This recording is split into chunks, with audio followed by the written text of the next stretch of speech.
Buenos días a todos. El profesor Jesús Huerta de Soto es catedrático de Economía Política en la Universidad Rey Juan Carlos de Madrid. Aparte de eso, a día de hoy es la figura más representativa dentro de la escuela austriaca. Sus trabajos sobre los ciclos económicos y el patrón oro han dado la vuelta al mundo y han sido citados por varios miembros de la escuela austriaca como Lew Rockwell o Israel Kirzner. Aparte de ello, Huerta de Soto se puede considerar como uno de los que más ha hecho por el liberalismo en este país y por el libertarianismo y el anarcocapitalismo. Muchos de nosotros hemos visto sus vídeos en YouTube. ¿Quién no le ha visto romper el billete de 10 euros? Muchos de ellos hemos visto el vídeo diciendo que invierta su puta madre. Y por ello tampoco me voy a extender mucho porque es que lo conocemos todos. Así que le voy a ceder la palabra que creo que todo el mundo está deseando. Don Jesús Huerta de Soto. Muchas gracias por esta amable presentación. Para mí es un gran placer estar esta mañana del sábado aquí con todos vosotros, sobre todo con la gente joven, que yo creo que es la mayor esperanza para el futuro de la libertad. Y mi intervención hoy es una intervención que pretende ser muy contundente. O sea, yo lo que voy a tratar de demostrar es que el liberalismo es una utopía teóricamente imposible. Eso es esencial. El liberalismo clásico está condenado a morir. Desde el punto de vista científico es imposible, desde el punto de vista ético es profundamente inmoral. Y que el único sistema de cooperación social teóricamente posible y compatible con la naturaleza del ser humano es el capitalismo libertario, la anarquía de propiedad privada o, si ustedes prefieren, el anarcocapitalismo. No hay peor enemigo para la libertad que el liberal clásico. Esta es la tesis que voy a mantener, clarísimo.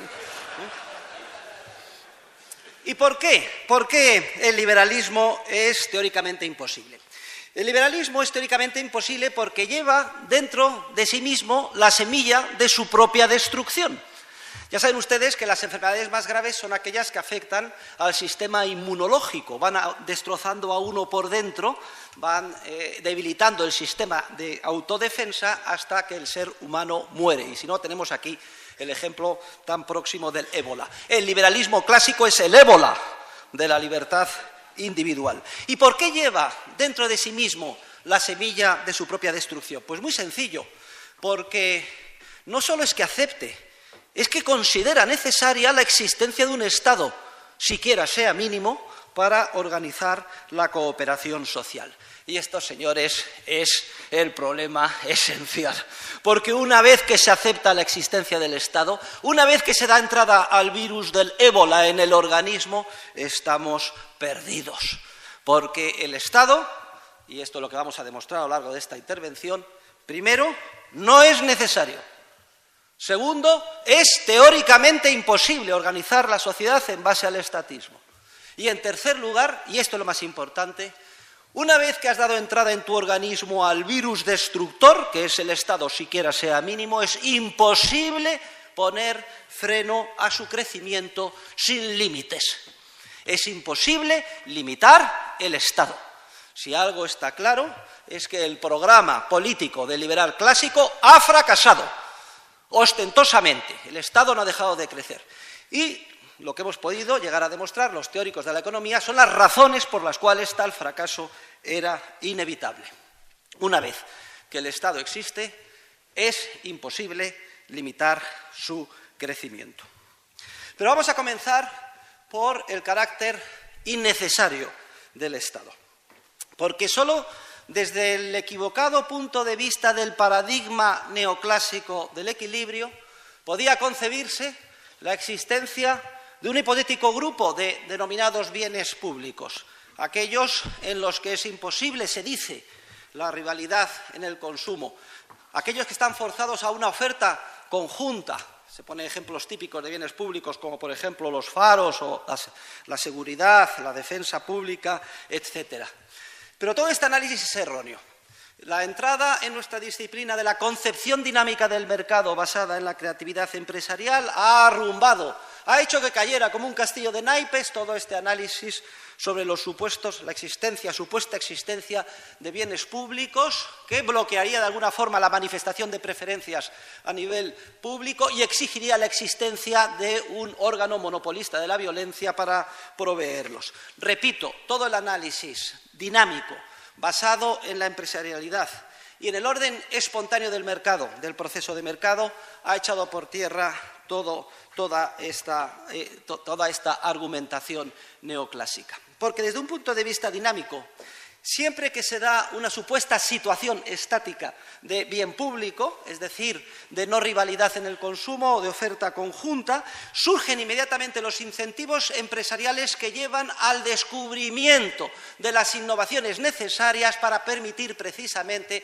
que la oferta no sea conjunta o que se pueda producir la rivalidad en el consumo o excluir a los denominados free riders, usuarios gratuitos o gorrones, como ustedes los quieran denominar. Y tenemos múltiples ejemplos de este principio teórico. Recuerden, por ejemplo, el problema de la definición de derechos de propiedad en el lejano oeste en relación con las reses, como hay un problema ahí tremendo de definición de derechos de propiedad que da lugar a determinados conflictos, pero se van produciendo una serie de innovaciones paulatinas. En un primer momento el famoso cowboy armado, que además ha sido objeto de múltiples películas y western que nos han endulzado nuestra vida, sobre todo nuestra juventud, que iba a pistola vigilando dónde estaba el ganado y la propiedad de quién era y de quién no eran, y los problemas cuando había algún conflicto pues se dilucidaban, un par de tiros, a lo mejor algún pequeño ahorcamiento, y se mejoró muchísimo en lo que se refiere a la definición de derechos de propiedad.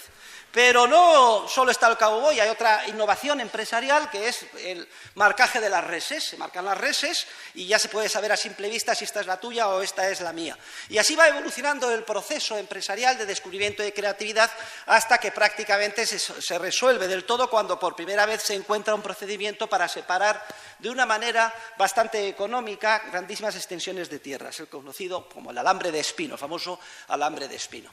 ¿Qué habría pasado si en el antiguo lejano oeste norteamericano, siglo XIX, pues se hubiera decidido desde Washington, desde el centro del Estado, que como hay problemas de rivalidad en el consumo y definición de derechos de propiedad, vamos a considerar todos los recursos, toda la tierra pública y dirigir desde Washington, en base a mandatos coactivos y reglamentos, la asignación de derechos de propiedad? Habría sido un caos y, además, lo más grave todavía, se habría bloqueado el proceso de creatividad empresarial tendente a solucionar los problemas supuestos de bien público. Luego, desde un punto de vista dinámico, basada en la concepción de la empresarialidad y del orden espontáneo del mercado, impulsado por esa creatividad innata del ser humano, el conjunto de bienes públicos tiende a hacerse vacío, sobre todo como condición necesaria si el Estado no interviene y no bloquea el correspondiente proceso.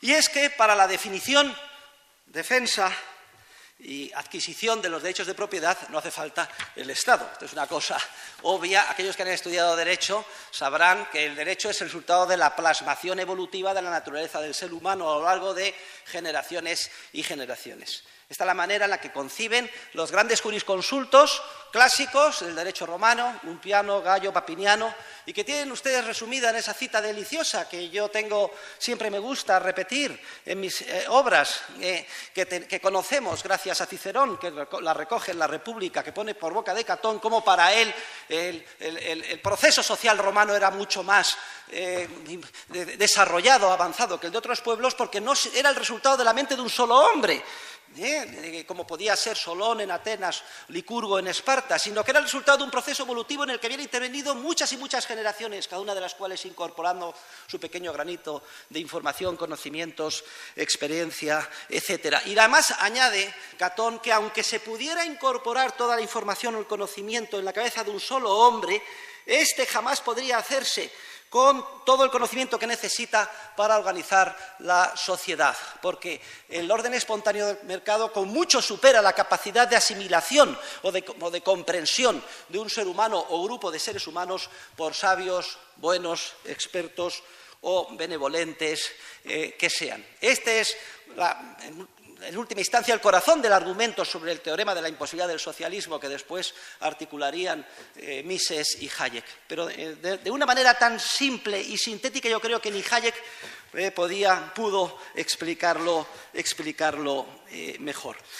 Y parece que han pasado más de 2000 años, pero parece que no hemos aprendido nada, porque si ustedes se leen el último libro del perverso responsable de la última crisis, Alan Greenspan, que se titula El mapa y el territorio, y ven los comentarios que hace Alan Greenspan a su libro, en él dice que no sabe por qué no pudieron dar respuesta a los supermodelos matemáticos desarrollados por la Reserva Federal, el Fondo Monetario Internacional, Goldman Sachs, etcétera, lo que llaman ellos con el nombre rimbombante de Dynamic Stochastic General Equilibrium Models, modelos dinámico-estocásticos de equilibrio general, con muchas fórmulas, que en teoría tienen en cuenta todos los escenarios, meten toda la información y con eso se pretende dirigir la política monetaria y el futuro económico de nuestras vidas. ¿Por qué fracasaron? Porque no importa lo arrogante, lo bien desarrollado, los miles de millones de dólares que se han invertido en esos modelos, es imposible incorporar en los mismos el enorme volumen de información y de conocimiento que continuamente se genera de manera creativa a nivel del proceso social empresarial. Y la definición del derecho como resultado evolutivo no requiere, por tanto, de ningún Estado. El Estado llega muy posteriormente. En la época de Justiniano se piensa que se va a olvidar el derecho y que de alguna forma hay que plasmarlo por escrito, el corpus juris civilis, pero el derecho que ya se conocía, que ya existía. Es claro que el derecho es, por tanto, un proceso evolutivo que está más allá, es previo al Estado, está continuamente evolucionando y no es preciso el Estado para definirlo, ni tampoco es preciso para defender el derecho. El Estado defiende de una manera muy imperfecta el derecho.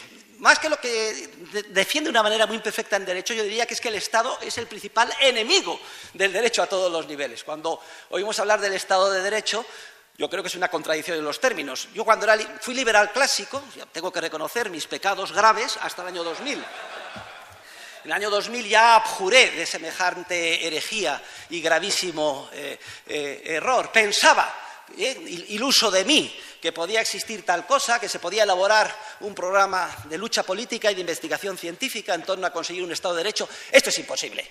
Hablar de Estado de Derecho es, como dice Anthony de Hassay, una contradicción en los términos, tan grande como referirse a un círculo cuadrado, a la nieve caliente, a un esqueleto obeso o a una puta virgen. Es lo que dice.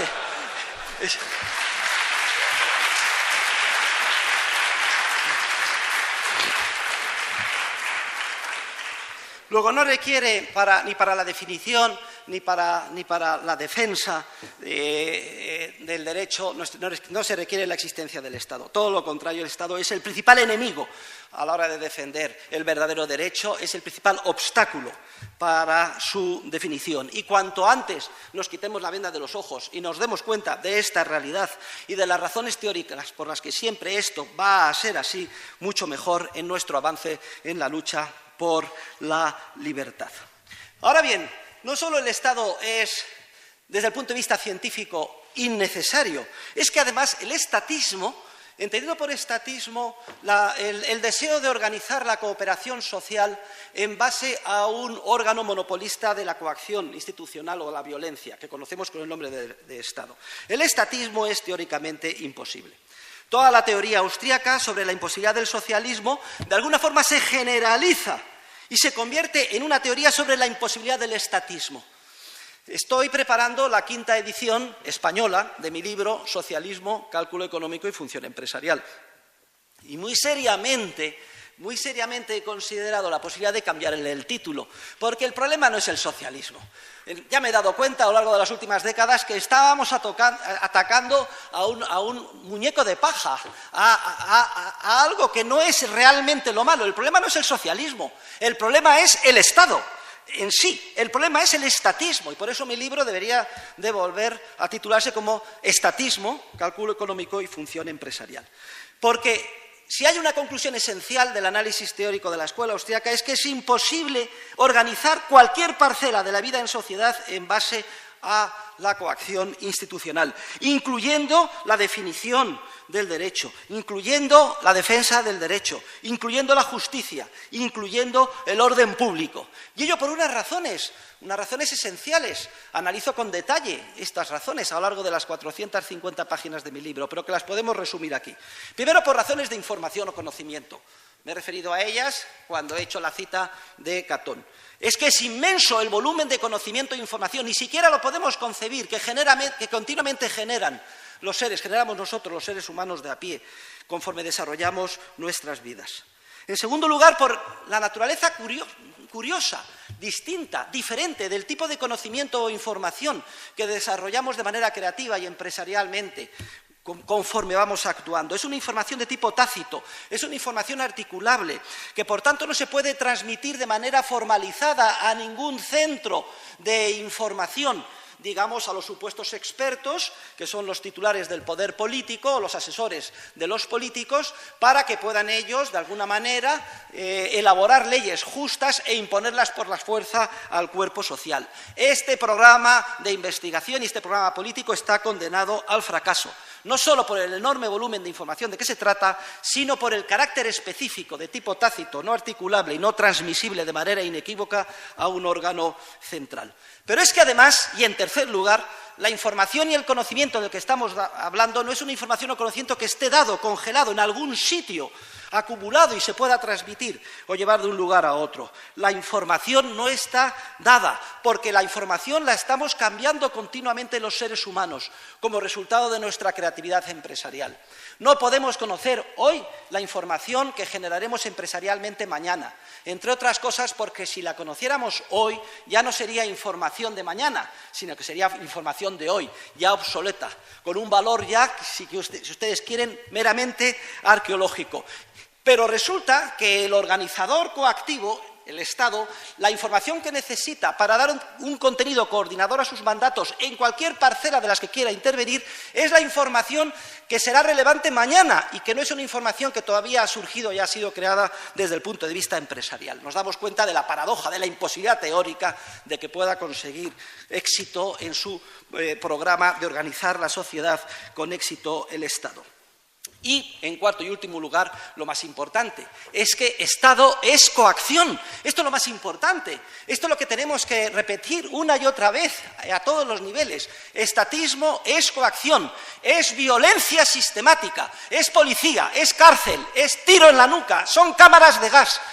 Es todo lo mismo, con pequeñas diferencias de grado. Y la coacción bloquea la creatividad empresarial de los seres humanos de a pie. No solo es que la información que necesita el Estado es una información futura que todavía en gran medida no ha sido creada, es todavía más grave. Es que resulta que como el Estado siempre incide de manera coactiva en el cuerpo social, bloquea precisamente, y en la medida en que incida con éxito, bloquea la creación de información de primera mano, que es precisamente la que necesita para dar un contenido coordinador a sus mandatos el día de mañana. Esas son las 4 razones principales por las cuales el socialismo, el estatismo, es teóricamente imposible. Y hay otras muchas consecuencias periféricas del daño que hace el Estado en nuestras vidas. Las pueden estudiar con detalle en mis obras o en cualquiera de las obras relacionadas con este tema. Pero quizá lo más importante es el efecto profundamente corruptor que genera el estatismo. El Estado nos corrompe a todos los niveles, nos destroza a todos los niveles, corrompe el concepto de ley, lo sustituye por un simple reglamento o mandato, corrompe el concepto de justicia, que es la adaptación de nuestro comportamiento a unas normas pautadas, normas de derecho en sentido material, general, con aplicación general y abstracta e igual a todos, y lo sustituye por una pseudoley, un reglamento que nos obliga a desarrollar un comportamiento específico en unas circunstancias concretas que no tiene nada que ver y que pretende imponer los fines de aquel que está al mando. Y me da lo mismo que haya sido votado o no democráticamente. Esto es irrelevante desde el punto de vista del efecto corrupción y del efecto perversión. Pero, ¿qué les voy a decir que ustedes no conozcan? Si es que coge uno, abre la prensa todos los días y parece que todo esto es una enfermedad moral y que nuestros líderes, por ejemplo, el rey Felipe VI, no, es que necesitamos volver a la moralidad. Yerran gravemente en el diagnóstico del problema. No se trata en que de pronto todos hayamos dejado de ser morales. Es que resulta que el sistema basado en el Estado corrompe nuestro comportamiento de manera sistemática. Y que no me diga alguien, pero ¿qué dice usted, profesor Huerta de Soto? Que el estatismo es teóricamente imposible, pero ¿no vivimos con un Estado? ¿No están prosperando las sociedades?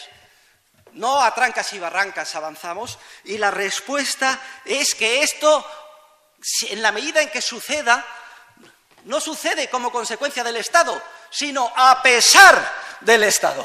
Esta es la idea esencial, que además da título a una de las obras de mi gran colega y amigo Carlos Rodríguez Brown, que recomiendo que todos ustedes lean.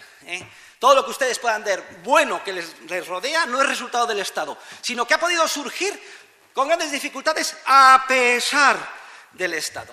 Y aquí me gustaría que todos fuéramos conscientes de que el ciudadano en general muy fácilmente cae víctima de una peligrosísima ilusión, porque como consideramos que, por ejemplo, son esenciales para nuestra vida las carreteras, la educación, los hospitales, el orden público, y como vemos que en la situación actual las carreteras, el orden público, la educación, etcétera, las proporciona malamente el Estado, identificamos Estado con estos bienes que son tan necesarios. Y pensamos que si no existiera el Estado no existirían estos bienes supuestamente públicos. Este es el gravísimo error de esta falsa correlación. Tenemos que darnos cuenta de que el Estado es una rémora y de que sin Estado dispondríamos de carreteras, educación, hospitales, orden público muchísimo más eficientes, muchísimo más moral en cuanto a su comportamiento y a un coste mucho más reducido. Esta es la idea esencial de la agenda libertaria que debemos de mantener y convertir en el centro de nuestro esfuerzo divulgador y teórico hoy en día. Pero hay un tercer argumento, una tercera idea esencial, y es que seamos conscientes de que además, una vez que se abre la puerta al virus del Estado, es imposible poner límite a su expansión. Esta es una idea esencial, clarísima.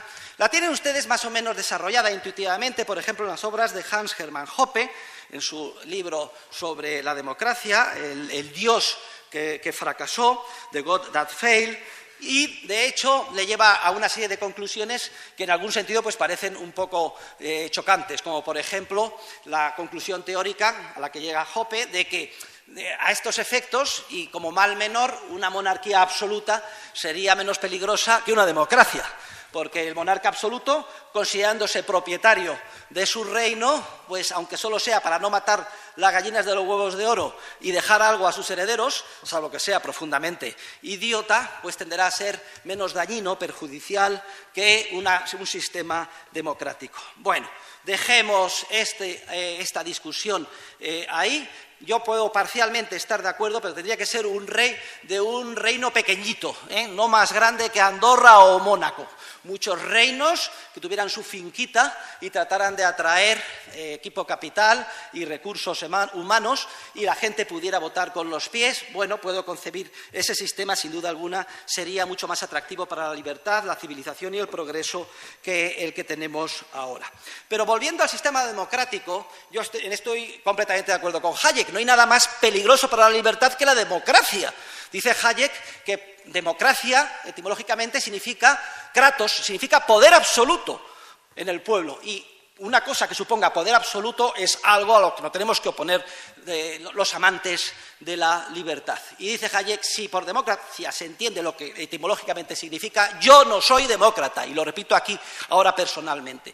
Y él define otro sistema que califica de isonomía, igualdad de todos ante la ley, o como mucho demarquía, en la que no hay poder absoluto, sino que si hay que tomar alguna decisión desde el punto de vista administrativo que se tome en términos de mayorías democráticas. Pero ya esto es una concesión que supone abrir la puerta al virus del estatismo y por tanto peligrosa, y todos sabemos que Hayek, que era una persona muy brillante, también era muy desordenado de mente y nunca llegó hasta las últimas consecuencias coherentes con sus propios puntos de partida.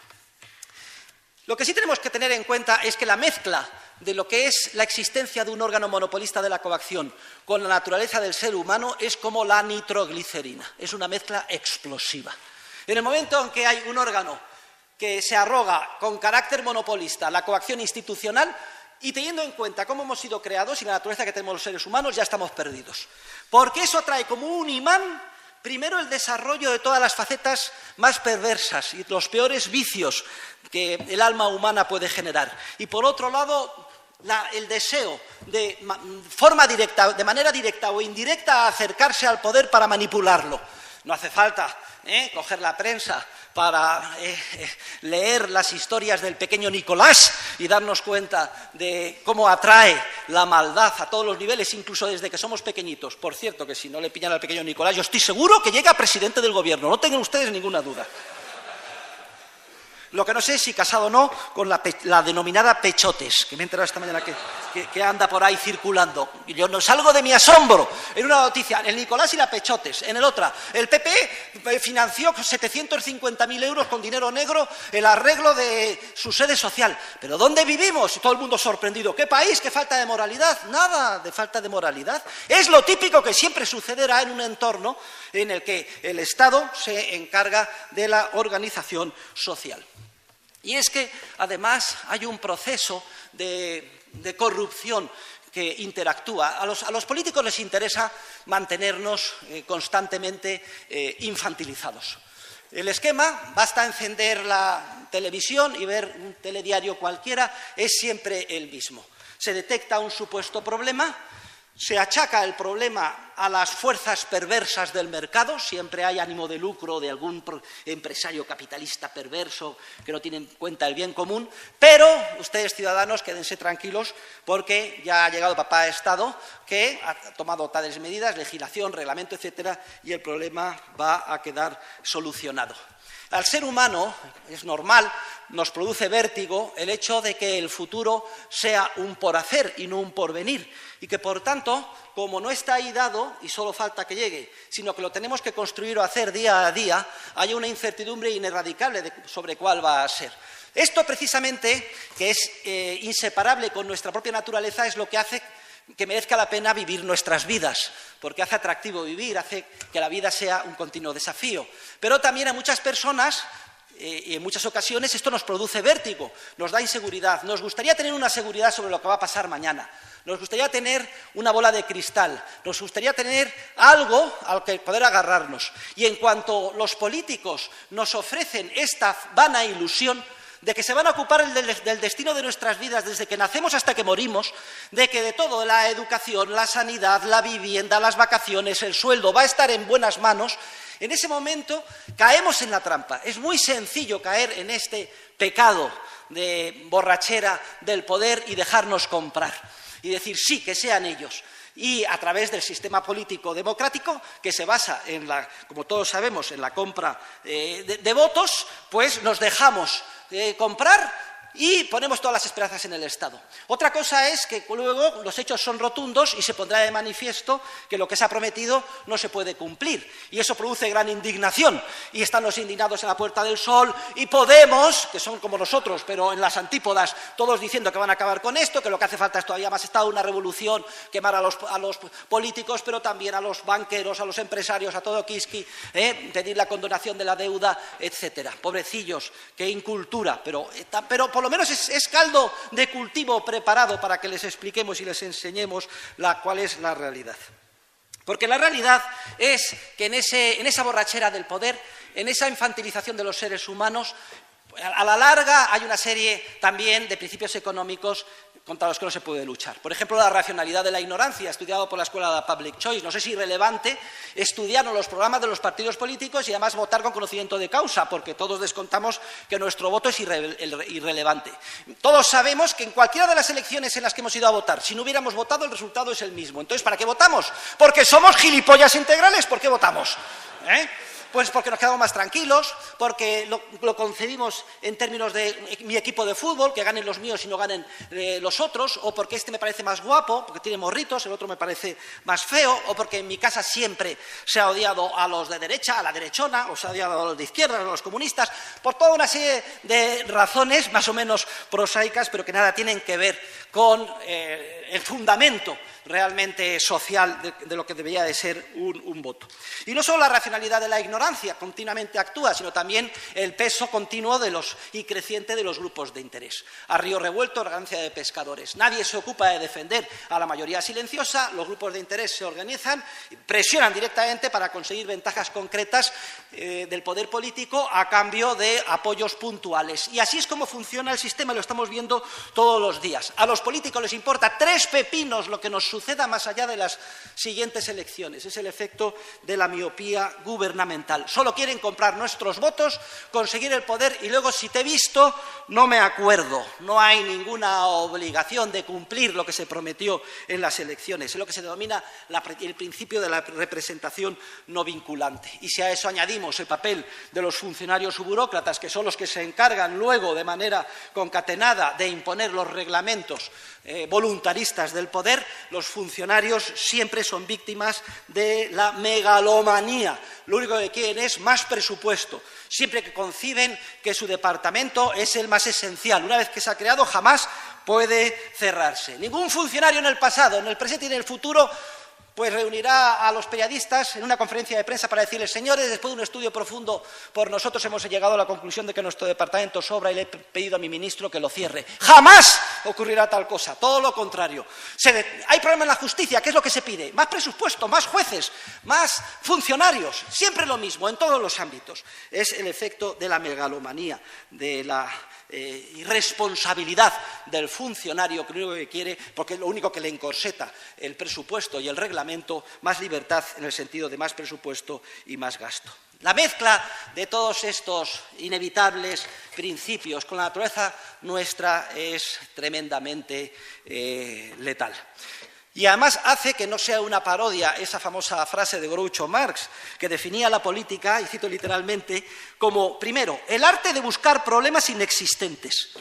Segundo, convencer a la gente de que se han encontrado esos problemas, que solo son aparentes. Tercero, hacer un diagnóstico erróneo de los mismos. Y cuarto, aplicar medidas contraproducentes que no los solucionan, sino que los agravan, en caso de que hubieran existido. Esa era la definición, la parodia de Groucho Marx, pero me parece que después de lo que estamos hablando coincide completamente con lo que sucede en la realidad. Y es además sorprendente cómo no nos damos cuenta de que el principal peligro para nuestras vidas está en el Estado. O sea, el ídolo al que todo se sacrifica hoy en día es el Estado, es el becerro de oro que de alguna forma nos tiene obnubilados en una situación esa situación de borrachera en la que no somos capaces de darnos cuenta de lo que está sucediendo, pero todos estamos adorando continuamente al becerro de oro del Estado, incluso nosotros los que estamos aquí, muchos de los cuales son ustedes, como era yo hasta el año 2000, esos perversos liberales clásicos. Sin darnos cuenta salimos de nuestra casa y nos indignamos si es que resulta que el metro público no funciona bien. Parece mentira que es esto, estamos entrando al juego, es casi inevitable no darse cuenta de hasta qué punto el efecto corruptor ha llegado a nuestras propias almas.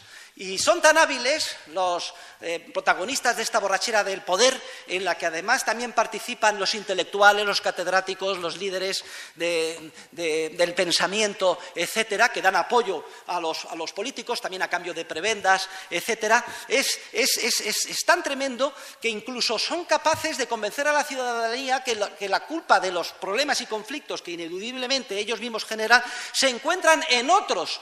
En otras razones, en otras causas. ¿Generalmente en qué? En la economía de mercado, en el capitalismo, en la empresa, en el ánimo de lucro, etcétera. Incluso los líderes sociales más conspicuos, estoy hablando de papas, etcétera, en vez de reconocer que el principal peligro para sus respectivas religiones radica en el Estado, empiezan a hablar de que si la desigualdad, que si las ansias de materialismo, que si la falta de solidaridad, es decir, buenismo puro y duro y barato. No todos los líderes sociales son así. Tenemos, por ejemplo, el caso del Papa emérito, Joseph Ratzinger, Benedicto XVI, Tiene mucha gracia porque es el que de manera más clara ha explicado que el Estado, sin ninguna duda, es la encarnación del demonio, del maligno. Ya saben ustedes esto, lo claro que está. Por ejemplo, en el volumen 2 de su sobresaliente biografía, Jesús de Nazaret. Ratzinger lo que pasa es que las cosas las dice en plan alemán, Panzer, pero poniéndolo siempre en boca de otros. Y comenta las tentaciones a las que se ve sometido Jesucristo. La primera, la segunda, dice, y ahora viene la más grave de todas. Viene el demonio, el maligno, y coge a Jesús y lo sube arriba de unos peñascos en un monte. Y le dice, observa todos los reinos, estados de la tierra, cuyo poder me ha sido concedido. Es decir, todos están al servicio del demonio. Te los ofrezco si me adoras. Cita literal de San Lucas, no hay ninguna duda. El Estado es la encarnación del demonio.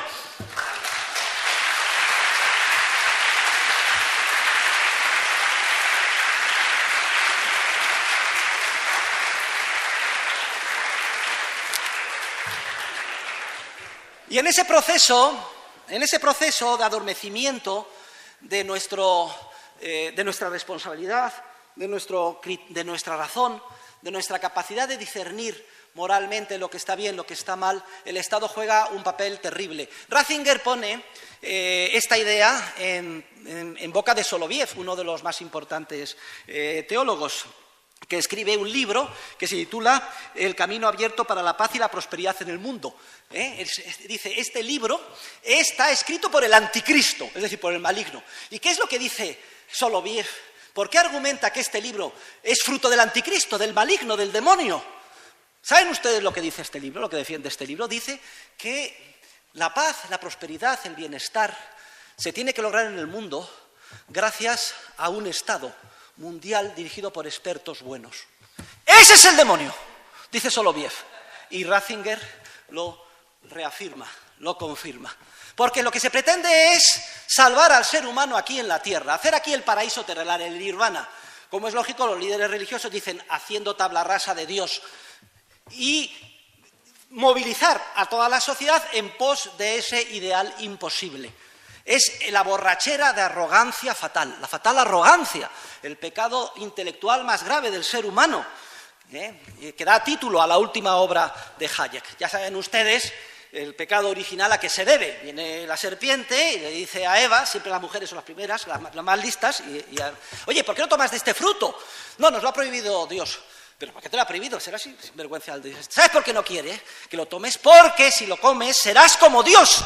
Describe perfectamente la arrogancia fatal que nos tienta continuamente el ser humano y que hace precisamente que, siendo así nuestra naturaleza, sea tan letal la existencia del Estado, que nos ofrece satisfacer ese deseo de arrogancia a través del órgano monopolista de la coacción. Cómelo y serás como Dios. Comió Eva y luego se lo dio a Adán, que como todos sabemos los hombres son una pandilla de gilipollas y hacen lo que dicen sus mujeres, incluyéndome a mí.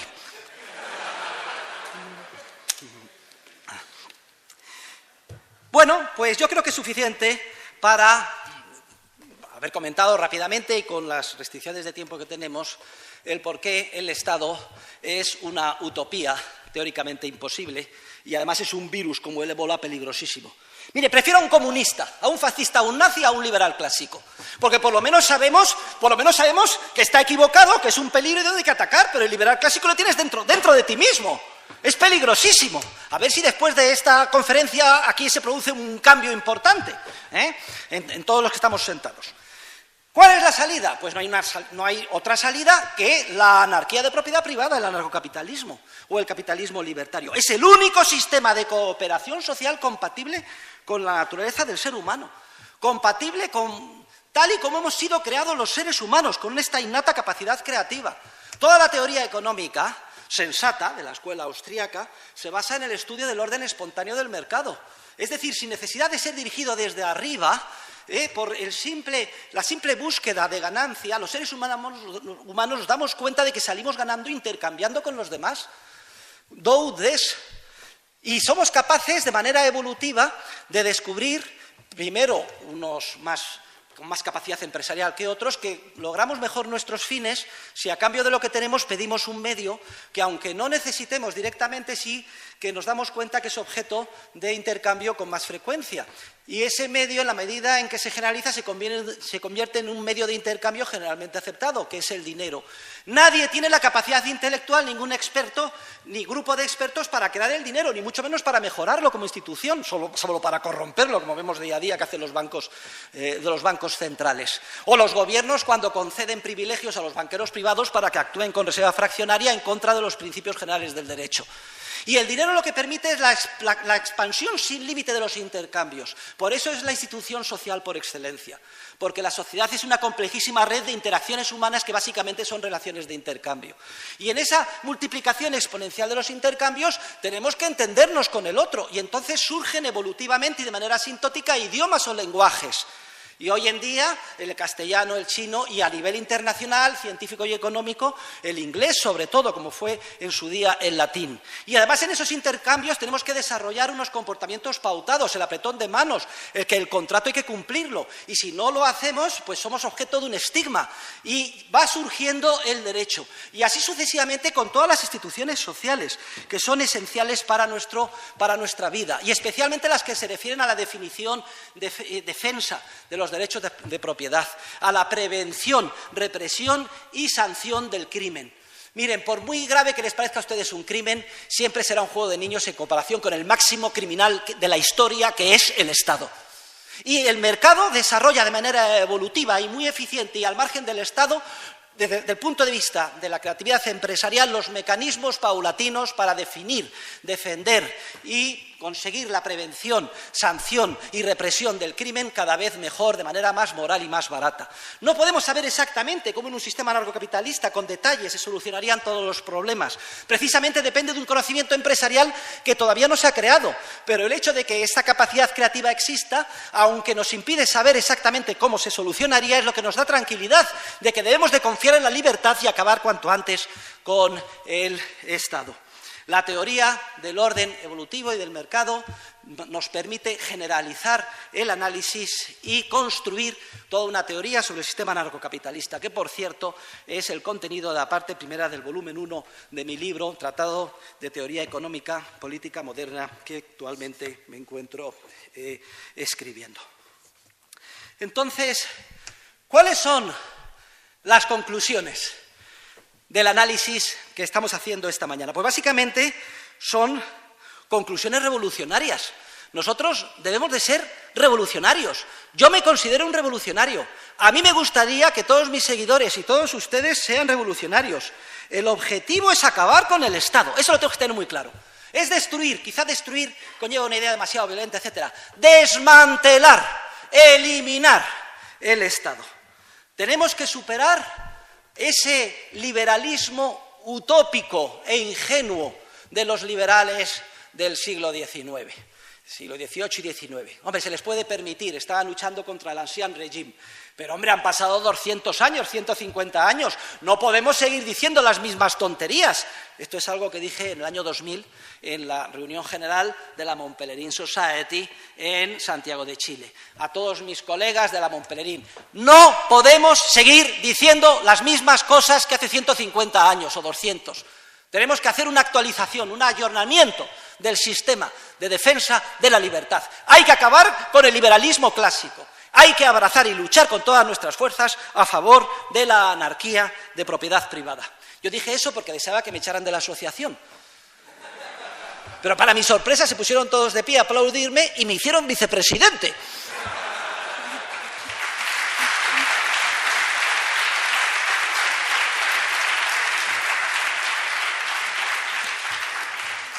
Y aunque sea parafrasear a Marx, no todo lo que dijo Marx es una tontería. Aunque sea parafrasear a Marx, es vital hoy en día acabar con este liberalismo utópico y sustituido por el liberalismo verdaderamente científico, que no es el liberalismo clásico, sino que es el libertarismo basado en la anarquía de propiedad privada. Y aquí me gustaría dar algunos consejos, sobre todo a los más jóvenes. Cuando me vinieron a ver la primera vez sus representantes, de Estudiantes para la Libertad, a mi despacho en la Rey Juan Carlos, yo les dije no, yo siempre te digo que no, es lo que también recomiendo a mis alumnas. Mirad, chicas, de entrada siempre no, porque para decir sí siempre se está a tiempo. Y yo dije, no, yo no puedo, yo no doy conferencias, yo se la dejo a mis chicos, hay que dar, yo ya estoy, vean ustedes los vídeos, etcétera. Al final he terminado aquí y además muy contentos. Pero yo les dije a los que vinieron a verme, mira, lo que tenéis que hacer es estudiar. Me parece fenomenal que el movimiento se expanda, que también copiando a los soviets se vayan haciendo estas células en todas las universidades y departamentos, me parece fenomenal, pero esto va a quedar en agua de borrajas como no estudiéis. Y les hice un pequeño quiz, examen. ¿Te has leído La acción humana? No. ¿Te has leído los libros de Rothbard? No. ¿Te has leído mis libros? No. Cuando os leáis todos, me invitáis. Bueno, la primera recomendación que os doy, no se puede hacer nada sin estudiar. Tenemos que estudiar a fondo, hay un acervo riquísimo de argumentos y de teorías, ya perfectamente, casi perfecta, no hay nada perfecto, pero muy elaborado, y desde luego no, a la hora de luchar en el día a día ahí fuera no podéis andar en plan light, hay que dominar, hay que luchar los argumentos. La búsqueda de la verdad científica debe de ser, además, un objetivo irrenunciable. Yo no digo que todos se dediquen al ámbito académico, aunque no estaría mal que de estos movimientos y células jóvenes surjan académicos el día de mañana que puedan ocupar puestos de responsabilidad, aunque sea en la universidad pública. Yo siempre digo que soy un virus, en este sentido de los buenos, introducido dentro del sistema malo para destruirlo. Estudio a fondo y luego aquellos que queráis dedicaros a una actividad más prosaica, más de conseguir objetivos a corto plazo, más cercana de la política, qué grave error. Durante varios años venía a mis alumnos, profesor, queremos fundar un partido político. Yo, no destrocéis vuestras vidas fundando un partido político. Es como decir, nos vamos a zambullir en el flujo de sangre infectada de virus del ébola, a ver si solucionamos el sistema. Eso es imposible. Pero bueno, estos chicos son tan tozudos que al final crean su partido, el Partido de la Libertad Individual, y pobrecillos, como el programa es lo que yo decía en clase, pues me he hecho militante. Pero no destrocéis vuestras vidas, lo cual me obligó a mandar una carta rescindiendo mi militancia en el PP y en el UPN, que me habían hecho ad calendas graecas hace muchísimos años y no había yo mandado orden de baja al correspondiente banco. Pero yo creo que esa es una misión perdida. La misión importante es, mediante el estudio, mediante la propagación de las ideas, mediante la elaboración de las células, mediante los think tanks. Tengo un trabajo, El economista liberal en la política, que desgrana todos los ámbitos donde podemos luchar. Ahora bien, me gustaría hacer aquí dos observaciones. Una, que a veces se consigue mucho más en vez de hablando, escribiendo con think tanks, partidos políticos, argumentando, etcétera. A veces en un día se dan zancadas de varios siglos, simplemente si hay un marco institucionalizado que te obliga a ir por donde debes. Y eso es precisamente lo que ha sucedido con el euro, que de alguna forma ha mimetizado en gran medida el funcionamiento del patrón oro. Nunca pensé yo en vida que iba a haber las reformas que se han efectuado en España. Y ha sido porque el gobierno se vio literalmente obligado a hacerlas, los dos gobiernos, incluyendo la reforma de la Constitución estableciendo el principio del presupuesto equilibrado. Vamos, es que si vive James Buchanan, le da un síncope y se vuelve a morir. Es lógico, y es cierto, que yo a nivel público digo que estas medidas son una mierda, que no se ha liberalizado ahora en España, que hay que hacer muchísimo más, etcétera. Pero entre nosotros, nunca hubiera yo pensado que se iban a tomar, y se han tomado simplemente porque hemos perdido autonomía de política monetaria y el gobierno le vio las orejas al lobo y pensó, suspendemos pagos en 24 horas y no podemos pagar a los funcionarios. Y tomaron las medidas. Quiere decir que cuando hay un marco, el marco nos obliga a actuar bien o mal. El marco actual, lo hemos visto, con organización monopolista de la violencia del Estado, nos corrompe. Pero un marco en el que hubiera libertad, un marco en el que no existiera el Estado o estuviera reducido a la mínima expresión, es un marco que tiende a potenciar la parte de virtud de nuestra naturaleza. Y otra idea que también le querría decir es recordar la vieja afirmación de mi gran maestro, Murray Rothbard, que decía que las regulaciones se dividen en dos tipos. Aquellas que hay que eliminar directamente, esta regulación fuera, o aquellas que hay que privatizarlas. Nada más. Claro, si uno ve, pues yo que sé, a unos vendedores ambulantes en la puerta de tu casa y eres liberal, puedes cometer el error de pensar, pues que cada uno haga lo que quiera. que estén aquí, que vengan a vender, etcétera. Grave error. La solución es que la calle tiene que ser privada y la correspondiente comunidad de propietarios establecerá el reglamento de uso. Es decir, hay que privatizar la regulación. Mientras no se privatice el recurso, que no haya regulación puede ser altamente perjudicial para la cooperación social. Y la regulación tiene que ser una regulación tan próxima a aquella que habría en caso de ser el recurso privado. El problema es que no se sabe mientras el recurso no se privatice, pero en muchas ocasiones se tienen indicios de cómo habría que actuar por una vía teórica, cierta experiencia histórica, intuiciones, etcétera. Lo digo porque, por ejemplo, en el ámbito de la teoría monetaria es mucho mejor, mientras no exista patrón oro con coeficiente de caja del 100% para la banca privada, pues que haya un patrón que se aproxime a él, como puede ser el euro sin nacionalismo monetario y sin tipo de cambio flexibles. Pero nuestros compañeros de viaje del virus del ébola letales de la Universidad de Chicago son tan idiotas que piensan que la libertad significa libertad de tipos de cambio, etcétera. No sean ustedes ingenuos en el análisis. No encontrarán a nadie más radical y puro que yo, hasta el punto de que a mí el profesor Rayo me parece un tibio socialdemócrata.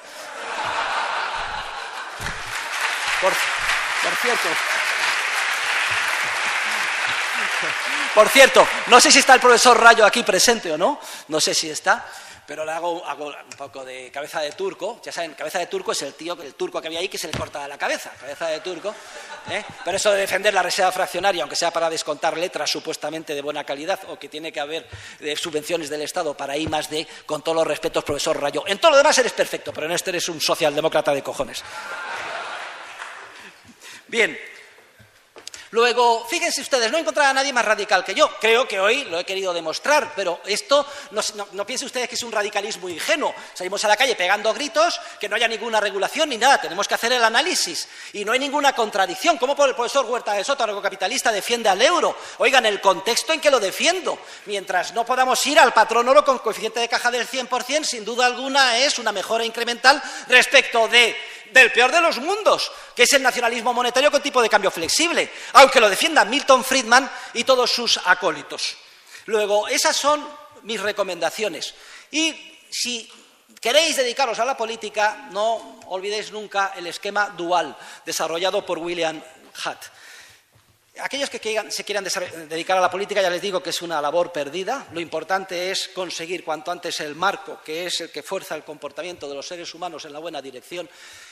Sí, deben de seguir el esquema dual, que consiste en no perder nunca con ese objetivo, desde el punto de vista de la libertad, el objetivo final, acabar con el Estado. Y teniendo esto claro, bien, pues a lo mejor se pueden llegar a acuerdos parciales, consensos o pragmatismos, siempre y cuando no supongan paso atrás en la búsqueda de la libertad o en el avance hacia el desmantelamiento del Estado.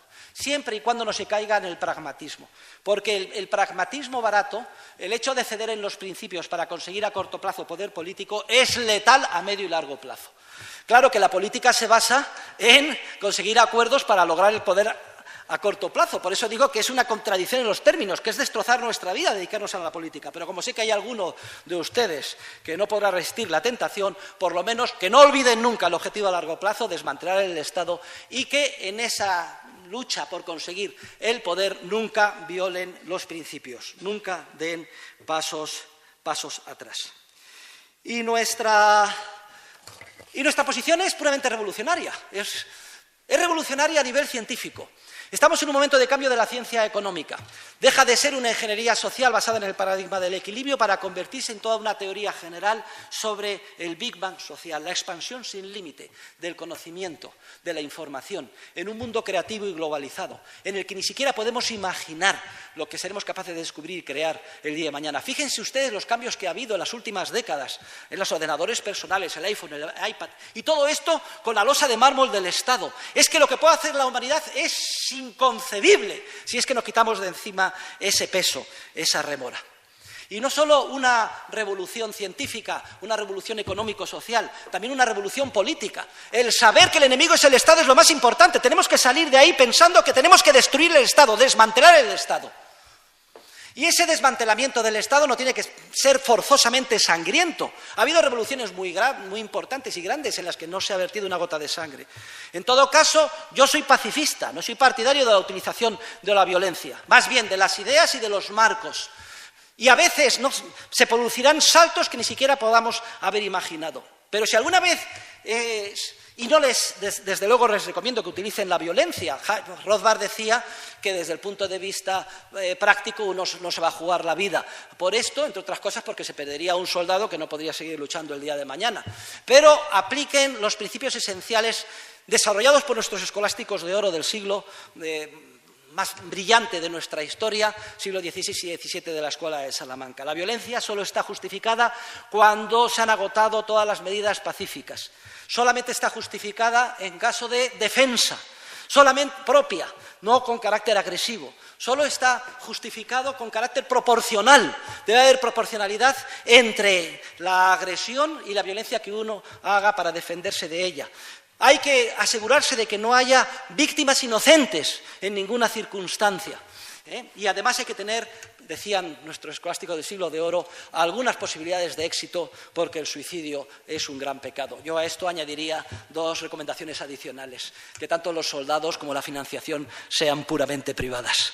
Esos son los condicionamientos de la violencia. Y desde luego yo creo que podemos hacer avanzar la libertad y desmontar el Estado muchísimo sin necesidad de recurrir a ella. Pero tampoco se descarta. Vean ustedes la película Valkyria, y si nos sale un Hitler, ¿quién no apretaría el gatillo para evitar que se gasearan a los judíos? Y otros muchos casos que podrían comentarse. Lean, por ejemplo, el prólogo al libro que hemos publicado sobre el verdadero Lincoln en Unión Editorial. Y termino mi intervención.